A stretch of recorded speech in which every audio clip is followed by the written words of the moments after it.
Bueno, listo para hablar con Liz Millán. Escucha bien, decide bien. Este segmento a continuación presentado y auspiciado por puravidabooks.com. Puravidabooks.com, donde consigues más de 7,000 productos y libros cristianos y te llega rapidito porque enviamos desde Puerto Rico. Puravidabooks.com. Liz Millán, buenos días, ¿cómo está usted? Hola, buenos días. Qué bueno estar en contacto con toda esa gente linda que siempre está en sintonía con Nueva Vida, con En Ruta y con tu segmento Escucha Bien, Decide Bien. Y hoy vamos a hablar del tema Venciendo con Armas Espirituales. Y vamos a utilizar como fundamento una palabra que recibió Zorobabel cuando estaba en el proyecto de la reconstrucción del templo. Y Dios habla a través del profeta Zacarías diciéndole: no es con ejército, no es con fuerzas, es con mi espíritu. Y precisamente muchas personas en este tiempo están en primera línea de servicio, precisamente en una función de reconstrucción, en una función de reconstrucción de vidas. Este momento, como hemos dicho en muchos de los segmentos, pues ha habido un detrimento y cada vez salen más investigaciones de lo que está ocurriendo con la salud mental de las personas. Han habido periodos durante este año que los hospitales psiquiátricos en Puerto Rico han estado totalmente llenos.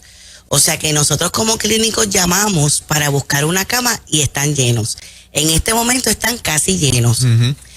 Esta estadística que les voy a dar de AMSCA y de la línea Paz, la recibí el sábado. Están entrando a la línea Paz de AMSCA 1,100 llamadas diarias. Wow. O sea, eso es un promedio de 30,000 llamadas mensuales a la línea Paz de AMSCA, recordando que la publicidad de esa línea es que ahí llamen personas que están o con planificación suicida, o que han intentado suicidarse, o que están con la idea. O sea, ya sea ideación, planificación, o que en efecto lo están intentando. Imagínense, 30,000 mensuales, cuando para nosotros fue alarmante cuando el huracán María eran 5,000 mensuales, y ahora son 30,000. Canadá lanzó una investigación que dice que niños desde los 6 años hasta jóvenes de 18 años han tenido un decaimiento emocional en un 70%. Y nosotros podemos medirlo en cuanto a la cantidad de gente que está buscando ayuda ahora mismo sin que estén los recursos disponibles. Ha aumentado el alcoholismo, ha aumentado el consumo de drogas, ha aumentado la violencia intrafamiliar. Entonces hoy, en este tema de Venciendo con Armas Espirituales, nos queremos dirigir precisamente a esas personas que están interviniendo con la población. ¿Qué hacer para ellos no quemarse? ¿Tienes alguna idea de por qué el Estado, ante tanta estadística clara, no reacciona a esta pandemia de la salud mental?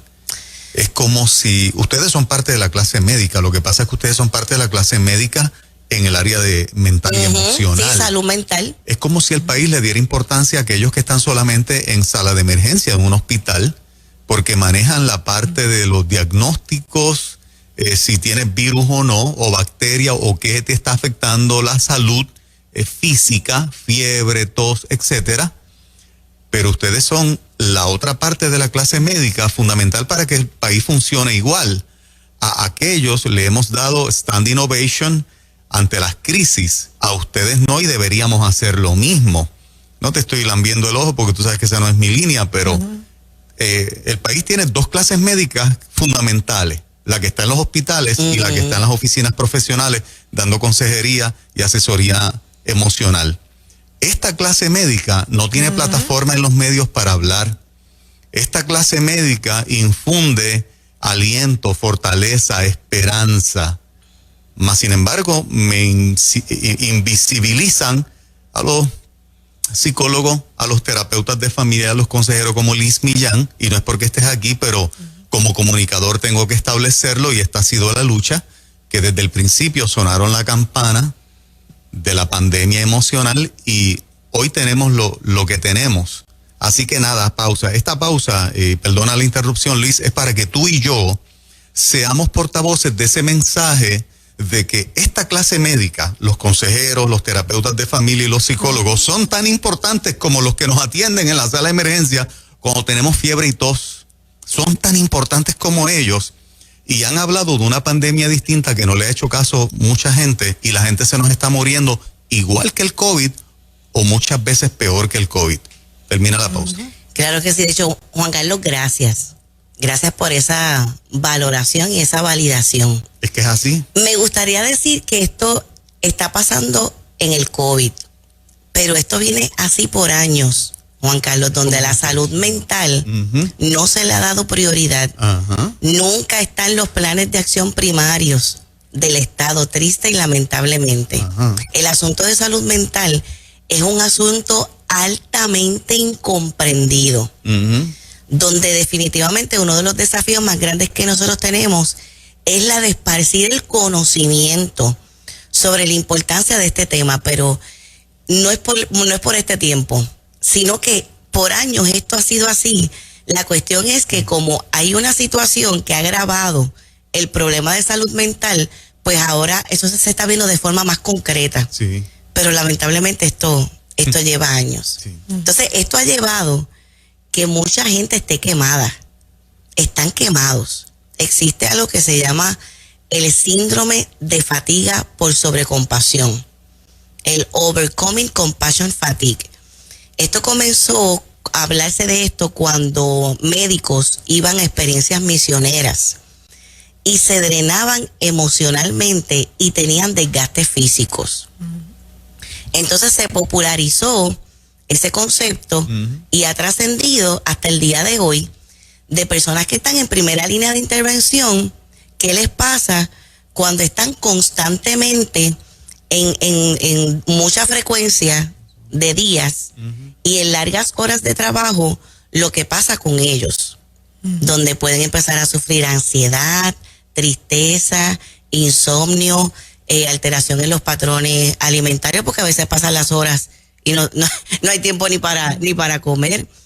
Puede venir un desgaste tal donde se da la despersonalización, que es cuando se empieza ese trabajo con mucha pasión y con mucho compromiso, pero llega el momento en que se puede perder la sensibilidad.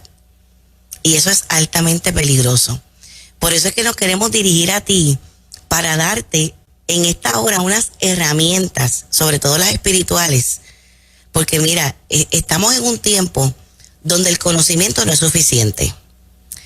De dónde es tu diploma y cuántos diplomas tengas no es suficiente. Donde tus experiencias no son suficientes. Donde la fama no es suficiente. Donde el resumen no es suficiente. O sea, recibimos esa palabra que Dios le dio a Zorobabel. No es con ejército ni con fuerza humana. Solamente es con armas espirituales. Es solo por mi espíritu. El apóstol Pablo también enseña de esto, que no es con armas carnales, es con armas espirituales para destrucción de fortalezas. ¿Saben que mucha gente me pregunta, Liz, ¿cómo tú puedes trabajar tantas horas por tanto tiempo? Yo hice unos cambios hace 4 años atrás, porque yo tuve que reconocer, y fue un trato mismo que el Señor tuvo conmigo, al darme cáncer de tiroides y alterar toda la química de mi cuerpo. Yo reconocer que eso tuvo que ver con el exceso de trabajo. Así que a partir de 4 años, yo hice unos cambios. Los espirituales, les doy gracias al Señor, que vino un trato el Señor conmigo desde hace 13 años atrás. Y hoy quiero abrirles mi corazón y vertir esto sobre ustedes porque funcionan. O sea, cuando operamos con fuerzas espirituales, el efecto, tanto en las demás personas como en uno mismo, es diametralmente opuesto a cuando tú exclusivamente estás funcionando solamente con tus fuerzas. Porque nosotros nos tenemos que ocupar de nosotros. Miren, traje una rosa y la vamos a dejar aquí en el estudio como recordatorio El proceso es como el de las rosas cuando florecen. Es de adentro hacia afuera. O sea, nosotros tenemos que estar bien y saludables para que otros puedan estar bien. O sea, los sanadores deben estar sanos. Los sanadores deben estar bien. Así que un arma espiritual fundamental es la oración.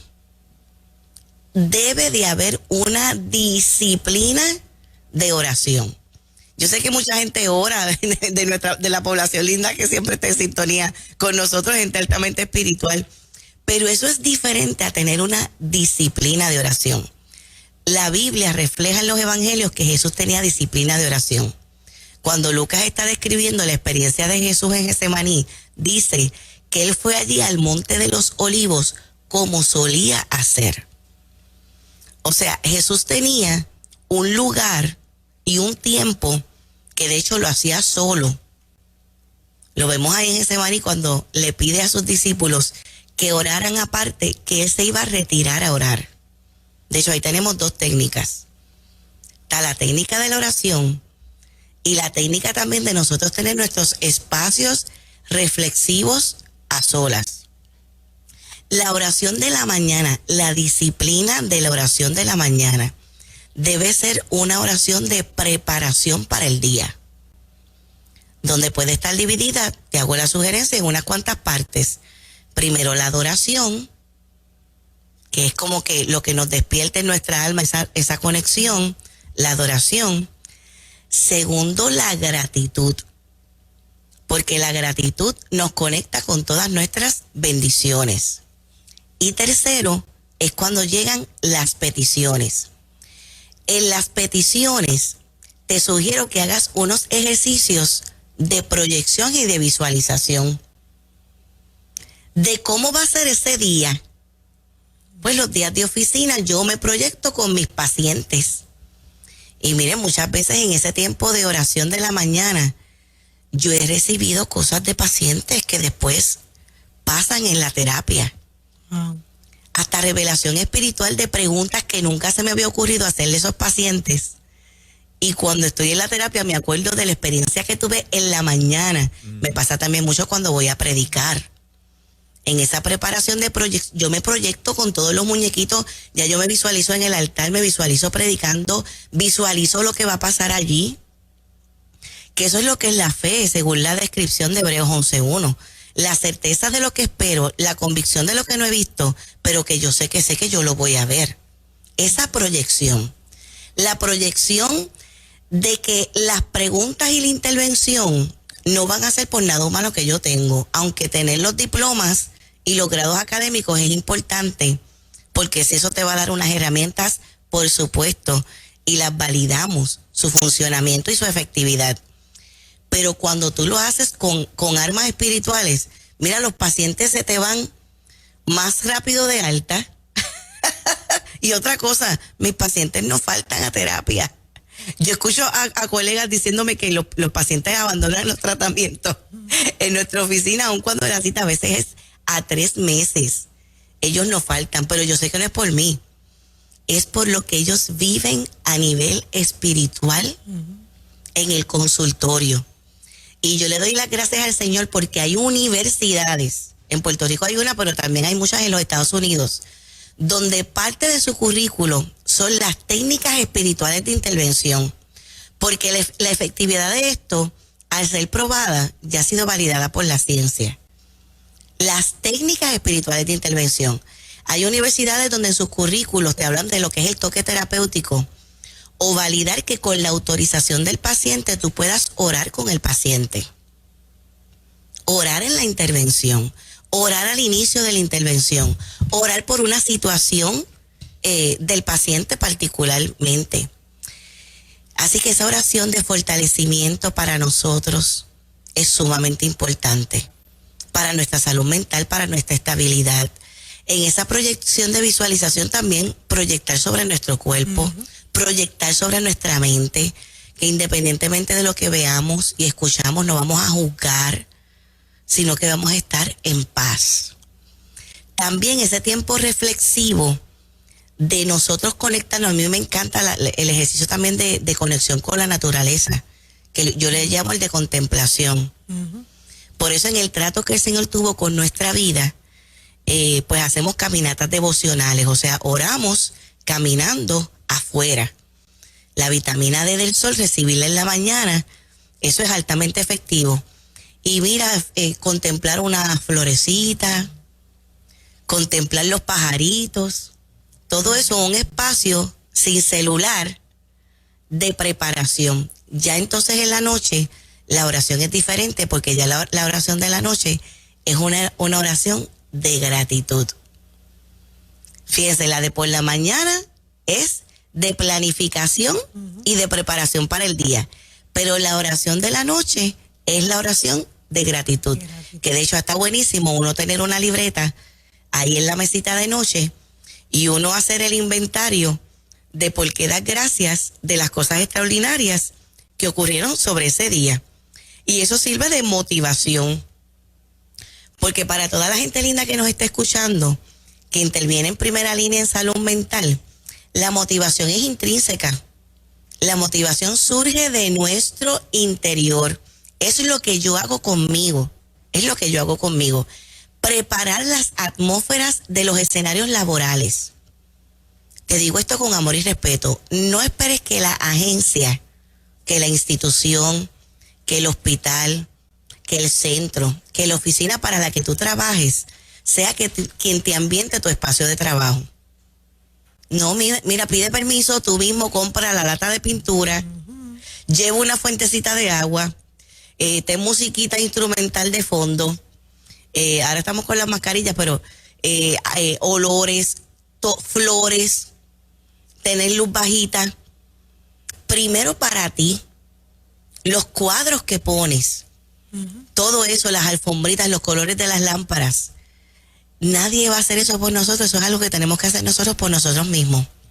Y miren, ese ambiente es tan importante que tiene que estar inmaculadamente limpio y recogido.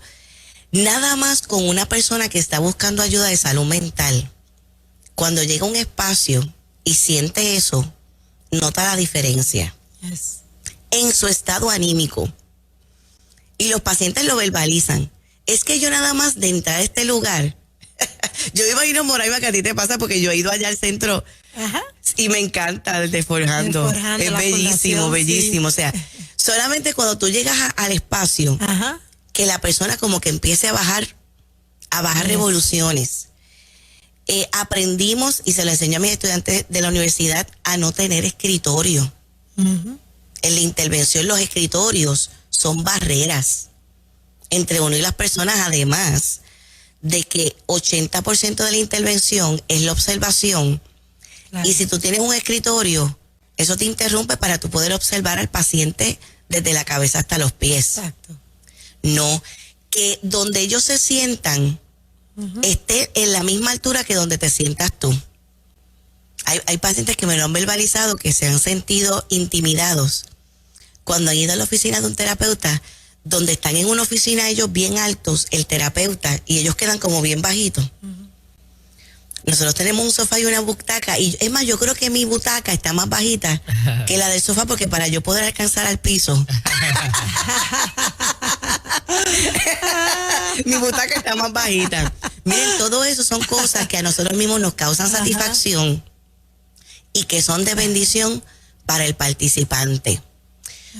Un alma espiritual bien importante y que le enseñó nuestro amado Señor Jesús fue la del amor. El amor todo lo puede. Amén. Cuando tú haces las cosas con amor y por amor, esa es la energía que mueve al mundo. Eso es lo que va a renovarte interiormente. Tú amar a las personas con las que tú intervienes. Que cuando tú intervienes con las personas, se haga vivo ese texto bíblico de que lo que hiciste por otro fue como si lo hicieras para Jesús. En ese tipo de compasión, en ese tipo de misericordia, porque la gente también se da cuenta si es amada o no es amada en un lugar. Claro. Y el amor es lo que da el compromiso. O sea que nuestro desafío diario sea que las personas con las que nosotros intervenimos se sientan totalmente amadas. Amadas totalmente. Hay códigos de ética con todo valor que dicen que uno no debe sobreidentificarse con el paciente y que hay que establecer unos límites. Y con eso estamos de acuerdo. Pero el amor es otra cosa. El amor es otra dimensión. Cuando podemos juntar lo que yo le llamo la combinación perfecta y la fórmula maravillosa, que es la espiritualidad, con la ciencia y con la filantropía, que es el arte de amar. Combinen esas tres cosas para que ustedes vean qué extraordinario es. Y aunque nos podemos cansar en momentos dados, claro que sí, y van a haber unos casos que nos van a impactar más que otros. Hay unos que nos van a tocar la fibra más profunda de nuestro interior. Hay unos casos con los que nuestra mente automáticamente puede transferir unas cosas. Claro que sí, porque somos seres humanos y no máquinas. Y volvemos otra vez el día que nos despersonalicemos. Ese día ya no estamos capacitados para hacer el trabajo que hacemos. Pero sí amar y amar a las personas que nos rodean, sobre todo a la gente con la que nosotros intervenimos. Porque cuando amamos, esas personas jamás se van a olvidar de las vivencias y de las experiencias que tuvieron cuando llegaron a nuestras manos. Doctora Liz Millán, escucha bien, decide bien. Eso es. ¿Cómo la gente se conecta, doctora? Claro que sí, miren, en estos momentos pues tenemos la agenda llena, ya hace un año tenemos nuestra agenda cerrada para atender pacientes nuevos, pero les invitamos a que busquen nuestros libros de sanidad interior. El primero, Vive Libre, Vive Feliz. El segundo, El Perfil Psicológico de Jesús. El tercero, Lo que la pérdida no te puede quitar. Y el cuarto, Mujer, conoce tu valor y vive con propósito. Y estén pendientes porque tenemos una sorpresita de algo que ya mismo viene por ahí, una nueva publicación. Hay una nueva publicación muy importante, el tema para lo que estamos viviendo, así que estén pendientes de eso también. Y todavía tenemos algunas fechas disponibles para ministrar en las iglesias y para conferencias. Así que si quieres comunicarte con nosotros para ese fin, llámanos al 787-396-8307, 787-396-8307. Gracias, Liz. Un abrazo. Muchas bendiciones. Bendiciones. Claro que sí. 8:54 de la mañana. Buenos días, Puerto Rico. Aprovecho para decirte que